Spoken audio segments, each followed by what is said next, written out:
Hey guys, Professor Bill, Comic Book University, and Season 2 of The Punisher, Marvel's The Punisher on Netflix. Alright, and here we're going to be talking about Episode 9, Fluster Cluck, and Episode 10, Dark Hearts of Men. Fluster Cluck? There's too many L's in that one. It should either be Fluster Cuck or Fuster Cluck. It should be Fuster Cluck, I would imagine. Anyway, the idea is that one just sounds silly and the other one is like, psh, sounds like a cuck. And nobody wants to be a cuck. Do you want to be a cuck? Nobody wants to be a cuck. So, they're going to call it Fluster Cluck for some reason. Anyway, we always called it a Fuster Cluck. Yeah, that's what it was. Anyway, you farkin' ice holes. This particular couple of episodes, more action than anything else. So hopefully I can actually keep this one short. I got a podcast to prepare for crying out loud, a live stream. So what happens? Frank has to go and rescue. He's doing his special ops thing, and at one point Amy decides, "I'm out." You know, the little 16-year-old girl. Yeah, I can't blame her. She's been stuck up inside that little hellhole with the backed up toilet for how long now? Ain't nobody want to be up in there. So she leaves. She goes up with her old friend. Problem is, do we really know friends? Plus, here's something that's particularly special. I think that, and I don't know this, I'm guessing from my own experiences of talking with women, I think that girls understand betrayal more than guys do in many ways. A guy will take anything as betrayal. You know what I'm saying? Anything as betrayal. Girls, however, girls don't get like a dozen friends and hang out. It's like, hey, these are my friends. And, you know, you have like one best friend and, you know, and whatever. Like even the Punisher, you know what I'm saying? You got the Punisher. It's like him and Billy, they were best friends. Oh, they had a lot of friends, but they were like best friends, you know. Now it's Punisher and Curtis, you know. So with girls, however, they usually have like 3 or 4 of the you know, maybe 2. You know what I'm saying? Really, really, really close friends. Closer than most of the other guy friends that'll be hanging out with each all the guys hanging out with each other. So when somebody in the party betrays the other, you know, in some way, shape, or form, like, oh, it's a big deal. It's a huge deal. It's like, I am never talking to you again. And you might see each other again and possibly be a little bit cool with each other, but still, you know, they're still like, they're both walking away mumbling bitch under their breath because, yeah, and it sucks. It really, like, that's the kind of betrayal that's like a breakup. You know what I'm saying? 2 guy friends, you know, get into an argument with each other. There's a couple punches thrown maybe, and you go your separate ways, whatever. Maybe you'll be okay seeing with each other again. With women, nope. Nope. Stab me once, I'll cut you right back. So, when this girl goes and betrays her, like, the whole thing was amazing, and I'd been waiting for her to for Amy to really do that whole turn the. So that's not actually how she did it. She did this thing like this. I've never learned how to do it like that way. I learned it different ways, but when she disarmed the guy and shot him, it's going to sound a little bit mean, but I was so proud of her. I was so proud of her. You know what I'm saying? And I look forward to the day when I can teach my own daughters how to you know, shoot somebody in the chest. May sound a little bit gruesome, but girl's got to defend herself. So, as weird as that sounds, I was actually really proud of her because, and like, you could tell how human she is, because when it happened, she was walking away talking about, you know, just the look on his face. It was so sad. It was so pathetic. Like, you know, I just felt so bad for him and things like that. You know, like he was in pain. You know, he was going to do just as bad to you, right? He was going to do worse. He was going to sell you out. I mean, possibly kill you. He only needed one of you 2 alive. You're the most likely to remain alive because you won't fight back as much. But I'm going to tell you something. So, yeah, that was... I feel bad for the pain that she's now got to carry, but damn it, that was great. And outside of the TV show itself, the acting was amazing. The acting was really amazing. Yeah, Amy's a badass at this point. You know, so she can be my battle buddy any day. she can feed my M60 with ammo all day long, 100-round belts, and just keep on clicking them on. I'm gonna keep on shooting. Get that wrench ready. We gotta change this barrel pretty soon. What have you? And then, oh, my favorite scene. of probably this entire series. When Amy goes and kicks her her ex-bestie right in the cooch. I know, guys. Guys are all like, I'm sure it hurts somewhat, but I'm just saying, like, it don't hurt like a guy being kicked in the nuts. Well, there's a good possibility that is true. I wouldn't know.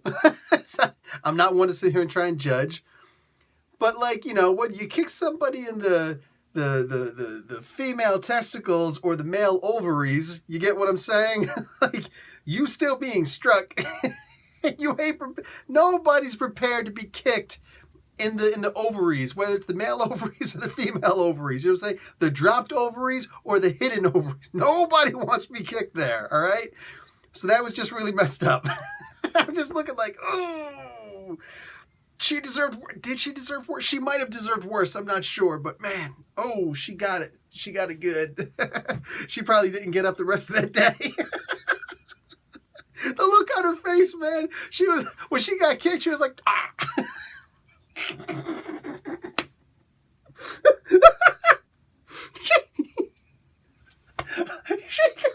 The look on her face, like, I need somebody to clip that and put it into like a GIF image. GIF, if you feel more comfortable that way. I need to put in like a little GIF image, just a little. Oh. That was great. Kudos to that actress also, man. That's the kick to the cooch. Look.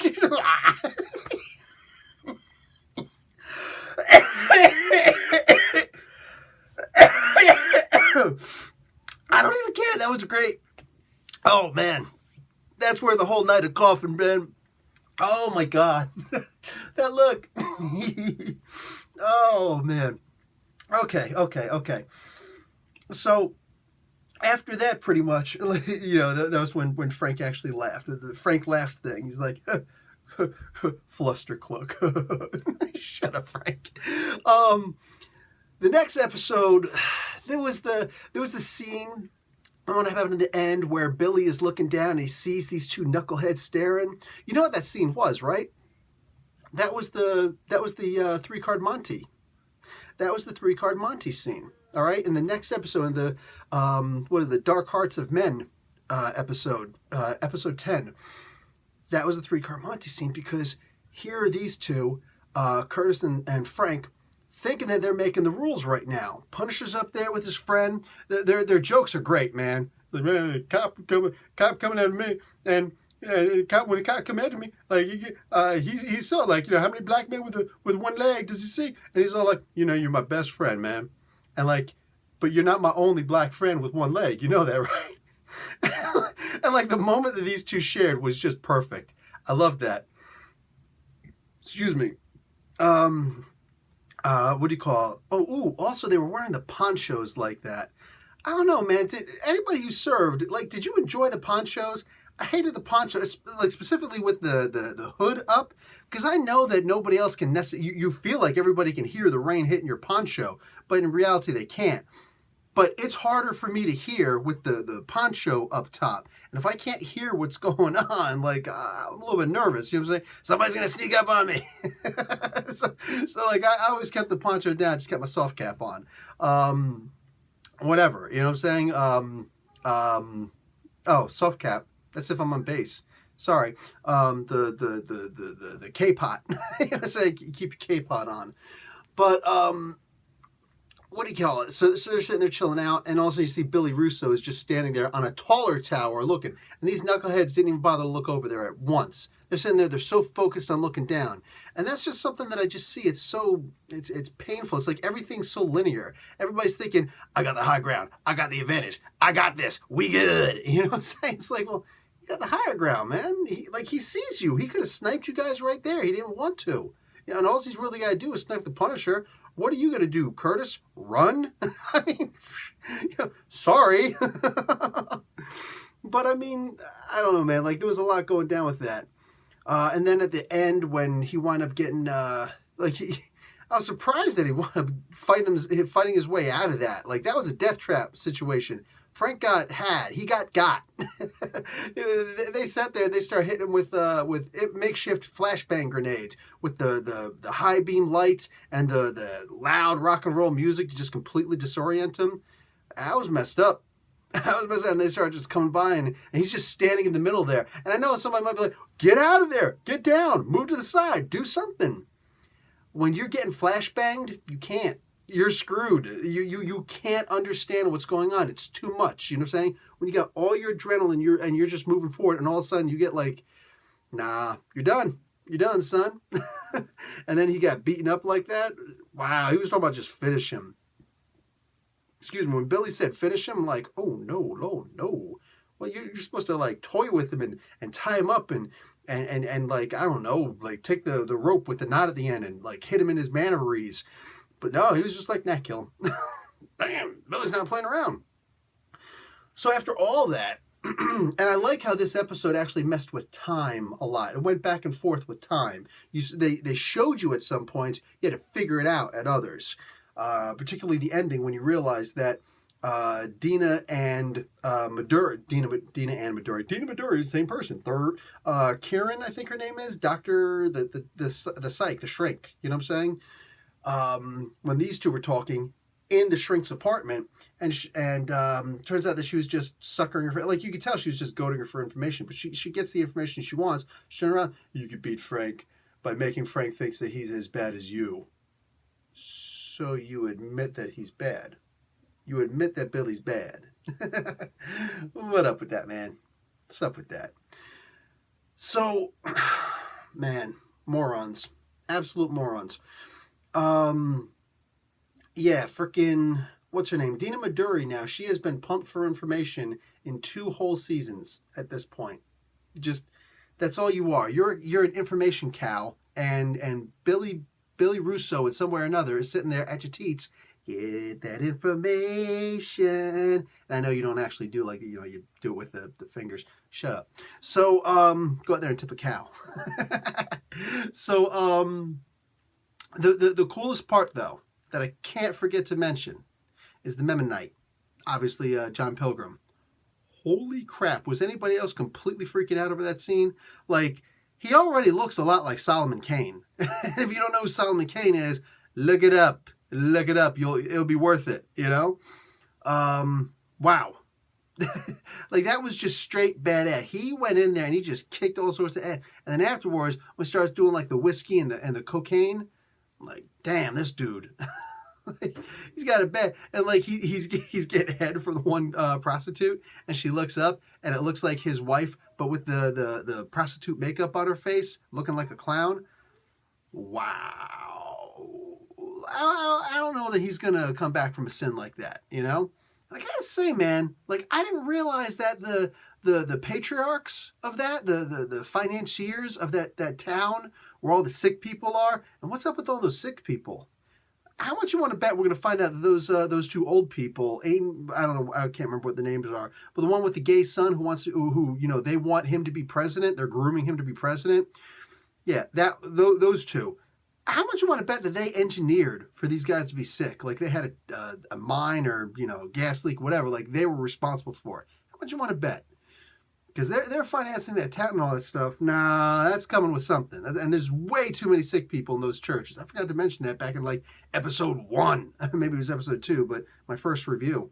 Anyway, I was surprised to see that he actually was a fairly religious person. And maybe he's just totally bluffing and screwing around and hawking, but like it seems like he's being, mostly genuine. Like he cursed, but everybody curses. What do you call it? The son, though. Like the son is a sad thing. And you know what's the funny thing about that? He'd probably get more votes finding out that he's gay than if they were trying to cover it up. You know what I'm saying? Like, that's just a messed up thing, man. I'm from Jersey, and Governor McGreevey, I felt bad for the dude. Before I even found out that like he decided to resign because somebody apparently found some stuff on him. And I sent him a letter immediately. I was like, dude, like, you were an awesome governor. Man, like, this guy was a presidential hopeful. Like, people had hopes he was going to run for president. That's real talk, you know what I'm saying? Anyway, so he wound up leaving. It turns out that after I already sent the letter, it got revealed that, it turns out that he was actually gay and people were going to out him and stuff like that. There was no, somebody was suggesting that, he was coming on to a guy and there was like sexual harassment to some other guy. From my understanding, that got proven to be false. I never heard of anything else happening, but to my understanding, that got proven false. If it did indeed, it's like, I still love the guy, man. The guy was awesome. He did a lot for the state. I don't care who he sleeps with. I don't care who he's kissing. None of that's my business. Taking care of the state, taking care of the government, that's my business. Take care of yo business, which happens to be the government of New Jersey. And he did that, and he did that well. He was one of the few uncorrupted people. What do we have after that? What do we have since? You know what I'm saying? Christie, one of the most corrupt people going. Pretty much everybody you imagine from Jersey. New Jersey is probably the most corrupt state that there is in the Union. It's messed up, man. Christie Todd Whitman. What's the thing we remember from her? Oh, if you wave someone to go in front of you in the car and they get into an accident, you're going to be responsible for it. Well, thanks, Christy Todd Whitman. For now on, we'll just stick with the typical New Jersey salute. Anyway, what an absolute waste she was. All of them are wastes. All of them are wastes. McGreevy was good, though. McGreevy was good. But I'm saying, the son... If he would just come out of the closet and be like, well, it turns out, and people would be like, oh my God, that's wonderful. We should have a gay president. And people would vote for him just because he's gay. And it's like, that's the last thing you should be voting for the government. Like, is he actually going to help the country? Is he going to help the country? Or is it just going to be another corporate stooge filling his pockets with green? And I'm not talking about moss, man. I'm not talking about moss. How you like? I just made a He-Man reference. If you got it, you're cool. If not, look it up. So... that's just so funny. Well, that's freaking annoying. I was just about to wrap it up, and all of a sudden, my 7:30, hey, your podcast's about to start. Man, you really just interrupt a recording? I'm trying to record here. You're going to send me a freaking, podcast coming up. I know the podcast's coming up. I'm looking at the clock right now. Anyway, so I do have to go because I have a podcast to prepare for. I totally forgot about it. Thank you, phone. And I'm out. So anyway, guys, I got a podcast starting at 8:00 p.m., basically in a half an hour from when this thing goes out. All right, on YouTube. And then the final three, I'll do all three of the final episodes, 11, 12, and 13. That's the Abyss, Collision Course, and the Whirlwind. Is the Whirlwind going to show up? That's cool. He used to be called the Human Top. He was a giant man enemy. You know that? Okay, enough of that. So these three episodes I'll do in one video in totality, because it's really only going to be the next two videos the next two episodes that are going to be any good. The final episode is just going to be like a setup kind of thing, and it's a shame because there's not going to be a season 3, at least not on Netflix. I'm just saying, like, I'm waiting. I'm counting down the hours and the minutes and the seconds until Netflix is like, I hope you really liked it because we're not renewing it. And it's like, wow, you suck. You genuinely suck, but your funeral. Anyway, guys, yes, I'm out. So, Professor Bill, Comic Book University, class dismissed.